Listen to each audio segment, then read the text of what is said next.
네, 국민의힘이 내란 동조 탄핵 반대로 나라를 혼란 속에 6개월여간 빠뜨리더니 아직도 반성 않고 내란 특검을 반대를 하면서 국정 발목 잡기로 국정 정상화 및 민생회복 해방의 행태를 지속하고 있습니다.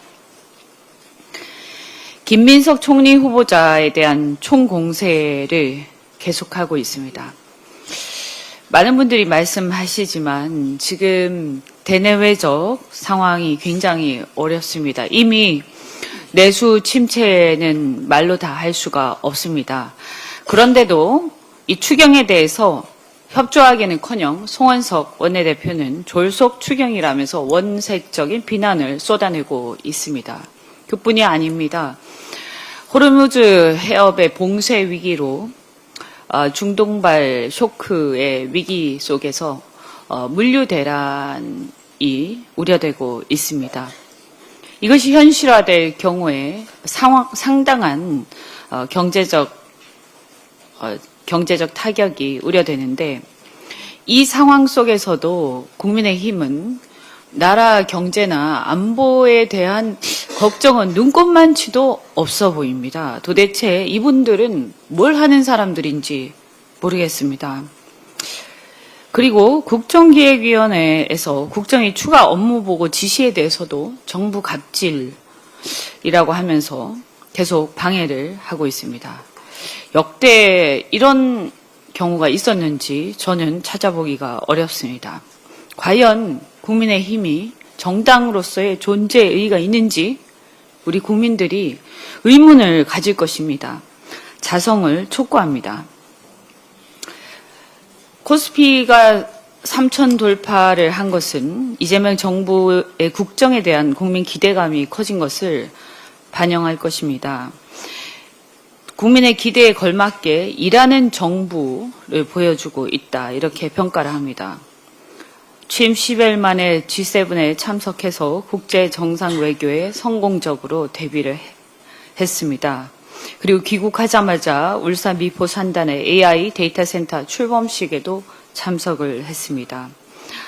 울산 AI 데이터 센터는 지난번에 언급한 바와 같이 AI G3로 가는 인프라 조성의 시발점이자 정부의 지방 분산형 데이터 센터 정책의 주춧돌이 될 것입니다.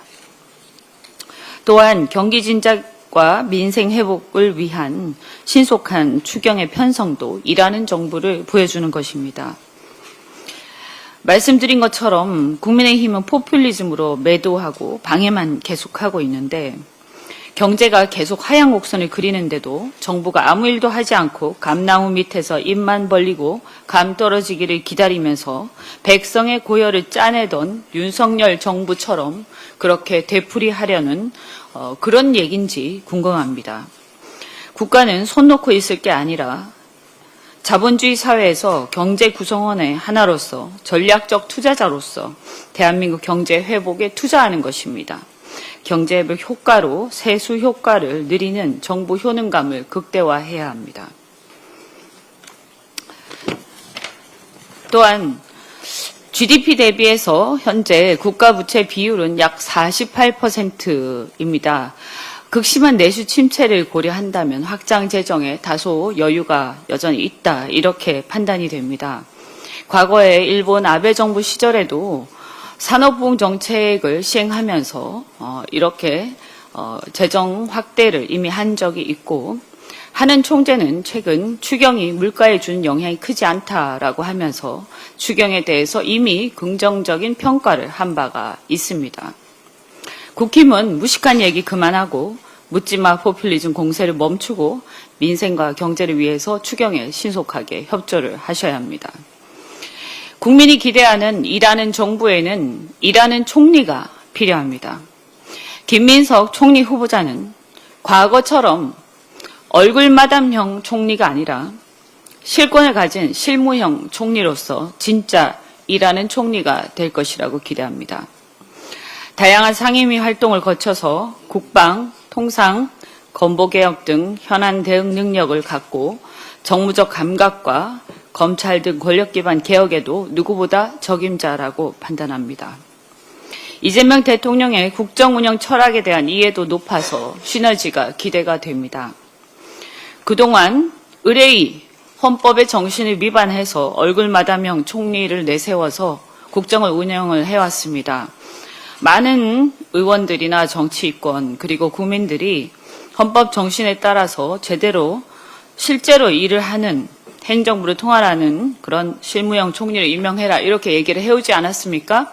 저는 김민석 총리야말로 제대로 일을 할 수 있는 일하는 총리가 될 것이다. 이런 것은 우리가 조금만 생각해도 알 수 있다 이렇게 생각합니다.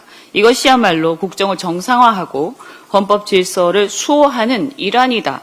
이렇게 생각하는데 국민의힘에서는 과거 이렇게 얼굴마담형 총리 또는 방패막이 총리를 내세운 것에 대해서 반성부터 하고 비판하시기 바랍니다.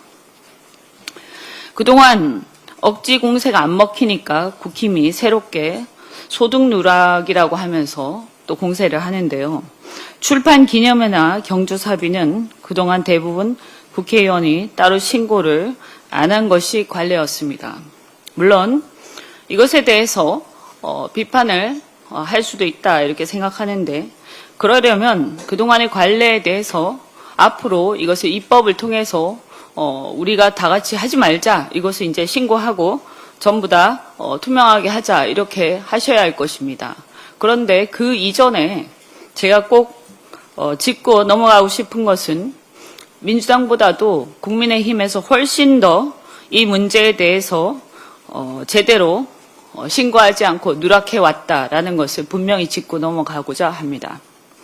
일례로 주진우 의원 본인을 비롯해서 권성동, 권영세, 송원석, 곽상도 의원 등 국민의힘 의원 10명이 지난 5년간 경조사 소득을 누락했습니다. 잘 아시다시피 이 중 곽상도 의원은 아들이 화천대유로부터 퇴직금 50억 원을 받아서 논란이 된 분입니다. 특히 주진우 의원은 대통령실 법률비서관이던 2023년 당시 조모상 소식이 국내 여러 언론에 부고란에 게재가 되기도 했습니다. 그런데 재산 신고에 누락하셨습니다. 대통령실 법률비서관이면 굉장히 권세가 굉장히 땅에 세상에 떨칠 때였는데 어떻게 해서 이렇게 소득이 누락됐는지 잘 모르겠습니다. 자기 것부터 잘 챙기시길 바랍니다. 그리고 국무총리 인사청문특위위원장인 이종배 의원을 비롯해서 권영세, 윤상현, 박수영, 조배숙 등 국민의힘 의원 37명은 출판 기념회 소득을 누락했습니다. 근데 대부분 보면 친윤 실세들인 것 같습니다. 권력의 중심에 있던 실세인 정치인들이 이렇게 출판 기념회를 하면 여러분 상식적으로 우리가 볼 때 야당 의원들이나 혹은 권력의 중심에서 밀려나 있는 정치 낭인보다 훨씬 더 많은 그 책값을 받지 않겠습니까? 그래서 이런 분들이야말로 자기 출판 기념회 소득부터 신고를 먼저 하시는 게 저는 도리다 이렇게 생각을 합니다. 공세를 위한 공세, 반대를 위한 반대를 중단하고 국익을 생각해서 총리 인사청문회 및 인준회 협조를 빨리 하시길 바랍니다. 나라가 굉장히 어렵습니다. 검찰 출신의 국회의원들, 정치인들을 중심으로 해서 지금 인사청문회를 비롯해서 모든 정치적 행위들이 흙탕물이 되고 있습니다. 검찰 출신이라 그런지 만사가 공작으로 뒤덮여 있습니다. 이런 식으로 정치를 하면 정치가 굉장히 비생산적이 되지 않겠습니까? 총리 인사청문회에는 물어볼 게 굉장히 많을 것 같습니다. 지금 이란의 전쟁도 있고 이런데 여기에 대해서 총리가 어떻게 생각하시는지 그리고 우리나라 경제를 살리는 것에 대해서 지금 어려운 경제에 대해서 총리 후보자가 어떻게 생각하시는지 이런 것을 물어야 되지 않겠습니까? 이런 것을 국민들 앞에서 토론을 하고 여당 야당 의원들이 다 같이 함께 총리 후보자에게 아주 날카롭게 묻고 이렇게 하셔야 되지 않겠습니까? 그런데 지금 너무 심각하게 검찰에서 마치 취조하듯이, 그러나 이거 자신들의 티끌은, 자신들의 들보는 보지도 않고 남의 티끌만 뒤지면서 계속해서 발목만 잡고 있습니다. 저는 이런 식으로 한다면 국민들이 과연 검찰 출신, 죄송합니다만 모두가 그렇진 않겠습니다. 그러나 검찰 출신의 정치인들이 정치권에 들어와서 하는 일이라는 것이 매번 이렇게 정치권을 흙탕물에 뒤덮여서 남의 약점만, 남의 뒷조사만 하는 게 단가. 그래서 정치가 과연 이런 것인가 하는 회의를 갖게 할 거라고 생각합니다. 반성하시기 바랍니다.